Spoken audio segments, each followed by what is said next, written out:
তালবিলিম দিকে শয়তান বাঁকাতে পারে না বলে জিজ্ঞেস করল, তালায় তুলে পানি ঢেলে দেয়। আমার পিছনটা ভিজলো কেন? তুলে দেখছি তালায় তালায় পানি। কে দিলে? বলে হলো ওই। তার নাম কি? তালবিলিম। একটা 4টা তালবিলিমকে, এই গানটা নাম কি? রিঙ্গুনির 4টা তালবিলিমকে শয়তান ভুলিয়ে ভালিয়ে নিয়ে গিয়েছে। চল জলসা শুনতে হবে না, দিয়ে নিয়ে গিয়ে আপনার দিকে বোলপুরে সিনেমা দেখাবে। বেরোবার সময় মগরুব হয়ে গিয়েছে। এবার ওরা বলছে তাড়াতাড়ি না গেলে শালা খুব রাগিদার মুক্তি মারবে, ফাটিয়ে দিবে আমাদেরকে। শয়তান বলে চিন্তা করি না, আমার উপরে সব চেপে পড়। 3 জনা চাপলো, একজনের জায়গা হচ্ছে না। তখন একজনের বাঁশ একটা আঝুড়া শয়তানের পাঁচাই ধরে দিলে, বুঝলেন, দিয়ে চেপ পড়লো। শয়তান এবারে যাচ্ছে আর বলছে হাকাম হাকাম হাকাম হাকাম, জীবনে কোনোদিন যদি কোনো তালবিলিমকে নিয়ে আসি শালারা পাঁচাই বাঁয় ভরে দিলে গো, তখন ঝোলা বাঁয় নয়, তার নাম তালবিলিম। কঠিন জিনিস, তবে শয়তান বাগাতে পারে। আল্লাহ মেহেরবান বেনিয়াজ পাক।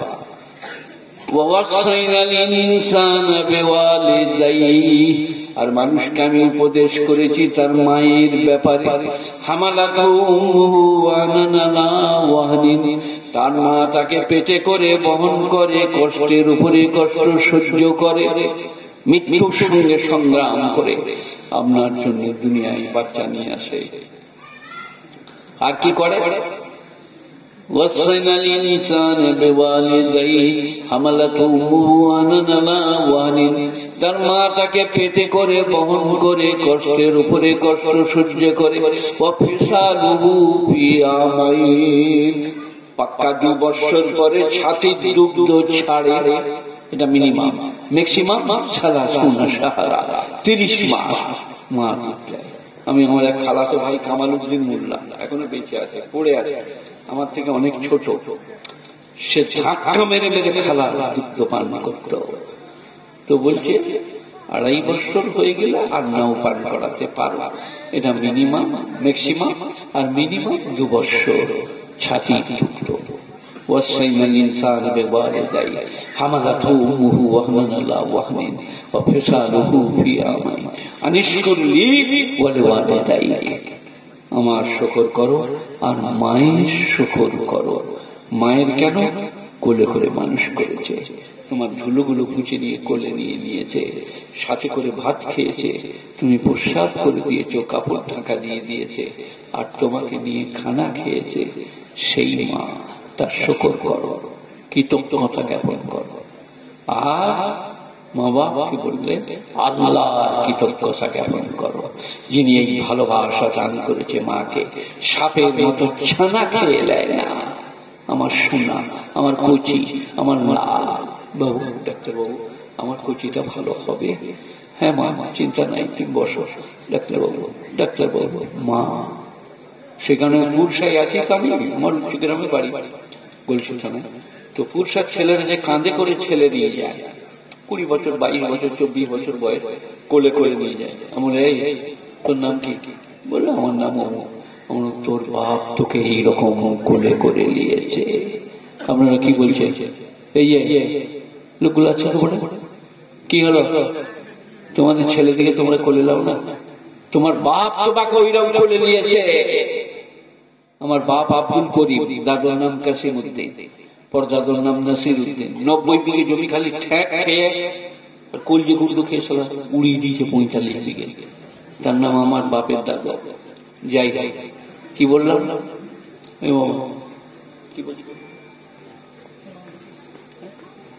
মা মায় শুকর করবো আর আমার শুকর করবো। আমি মা বাপকে ভালোবাসা দান করেছি।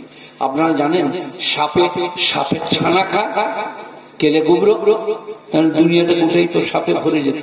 ওরা নিজেরাই সাপের ছানা সাপরা ভক্ষণ করে। বলে তোমার মা বলছে আমি মরে যাই যাব, আমার বাঁচার যেন কিছু না হয়, আমি মরে যাই যাব, আমার বাঁচার যেন কষ্ট না হয়, তার নাম মা। হামালাতু উম্মুহু ওয়াহনান আলা ওয়াহনিন ওয়া ফিসালুহু ফি আমাইন আন ইশকুর লি ওয়া লিওয়ালিদাইক।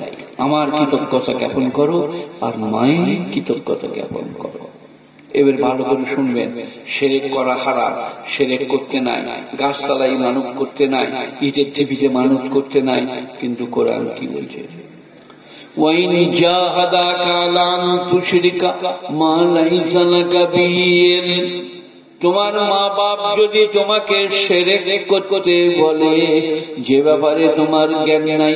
শাশুড়ি বলছে, মা 4 বছর বিয়ে হলো, ছেলে হলো না, 2 কেজি চাললে 2টো মোরগলে আমার সঙ্গে রওজা দরগায় থানেতে চলো, মুরগি 2টো দিয়া মানত করবি, আল্লাহ চাই তার বাচ্চা হবে। যেমনি মুরগি 2টো নিয়ে মানত করতে যাবে, মুরগি 2টো শুয়োরের থেকে হারাম। আর যে আল্লাহ বাচ্চা সবাইকে দিয়েছে তোমাকেও দেবে, তোমাকে না দিলে জানবে আমাকে না দেওয়াটাই মঙ্গল। তাহলে কোরআন বলছে, ওই জাহাদাকা, যদি জোর দেয় আলা আন তুশরিকা, আমার সঙ্গে শিরক কর, ওই জাহাদাকা আলা আন তুশরিকা মা লাইসা লাকা বিহি ইলম, যে ব্যাপারে তোমার জ্ঞান নাই, ফালা তুতিহুমা, আহা, তুমি মা বাপের ওই কথাটা শুনো না। মা বাপকে মানতে বলেছে গোটা কোরআন। আবার 21 পারায় বলছে, মা বাপ যদি শিরক করতে বলে মা বাপের কথা মোটেই শোনো না। কোরআন শিরক কত খারাপ। গুণীজনেরা, জ্ঞানীজনেরা, নেই নিষ্ঠবানেরা, আল্লাহওয়ালারা সবাই বলুন শিরক করবো না, বলুন ইনশাআল্লাহ। আর আমি কসম খাই না বলছি, আপনি অবশ্যই জান্নাতি শিরক না করলে। আর শিরক করলে আর কোনো উপায় নাই। আমার বাপের ঘাড়ে এত রক্ত নাই যে আপনাকে, আল্লাহ নবী তার চাচা আবু তালেবকে বলছেন, একবার বলুন লা ইলাহা ইল্লাল্লাহ, সবাই বলুন লা ইলাহা ইল্লাল্লাহ, লা ইলাহা ইল্লাল্লাহ মুহাম্মাদুর রাসূলুল্লাহ। চাচা বললেন, আমি বুড়ো বয়সে বার্ধক্যে কলমাটা পড়িতে পারিব না, লোকে বলবে মৃত্যু ভয়ে কলমা পড়েছে। চাচা মারা গেল। এবারে বিশ্ব নবী, শ্রেষ্ঠ নবী, শেষ নবী, কোরআন শরীফ 20 পারা সূরা কাসাস, ইন্নাকা লা তাহদি মান আহবাবতা। সকল তুমি ওয়াজ করো, বুঝাও, কাঁদো, কিন্তু আল্লাহ বলছেন হেদায়েতের মালিক আমি। হেদায়েতের মালিক কে? আল্লাহ। হে নবী, তোমার চাচা হেদায়েত পেল না। নবীজি বলছেন, আল্লাহ যতদিন না নিষেধ করবে চাচার জন্য ক্ষমা চাইব। এরপর আবার কোরআনে আয়াত নাযিল হয়ে যাচ্ছে, 10 পারা 11 পারা বিশিষ্ট সূরা, সূরা তাওবা পড়ব। মা কানা লিন-নবী ওয়াল্লাযীনা আমানু আয়াস্তাগফিরু লিল-মুশরিকিন ওয়ালাউ কানু উলি কুরবা মিন বাদি মা তাবায়্যানা লাহুম আন্নাহুম আসহাবুল জাহিম। কোন নবীর জন্য, ঈমানদারের জন্য সুচিত হবে না আয়াস্তাগফিরু লিল-মুশরিকিন, তোমরা মুশরিকের জন্য আল্লাহর কাছে ক্ষমা চাও। ওয়ালাউ কানু উলি কুরবা, যদিও সে ঘনিষ্ঠ আত্মীয় হয়। আই চাচা, নবী তার চাচার জন্য ক্ষমা চাইতে পারবে না। হযরতে ইব্রাহিম নবী বলছেন, আল্লাহ তুমি আমাকে ওয়াদা দিয়েছিলে তোমার দোয়া কবুল করব। আমার আব্বাজান, আল্লাহ বললেন তোমার 2 পায়ের মাঝখানে চেয়ে দেখো। বুখারী শরীফ, বিজুরাকের রক্তে লুটুপুটি যাবে ইব্রাহিমের বাপ আজর, ইব্রাহিমের সুপারিশ কাজে লাগবে না। হযরতে লূত নবী, তার বিবি জাহান্নামী, পয়গম্বর, কোনো কাজে লাগবে না। হয়তো নূহ নবী, তার বেটা জাহান্নামী, পয়গম্বর, কোনো কাজে লাগবে না। মুরগি মোল্লা পীর ফকির ধরে এনেছেন, খানবো, দোয়া করবো, কিন্তু কসম খুদার করে বলছি আল্লাহ সব নিজের হাতে রেখেছেন। স্বরাষ্ট্র দপ্তর, কাকে জান্নাতি করব, কাকে জাহান্নামী করব, কাকে পার করব, কাকে ফেরে ফেলে দেবো, সেই আমাদের লালন ফকির বলে নাই, আল্লাহর লীলা বুঝা ভার।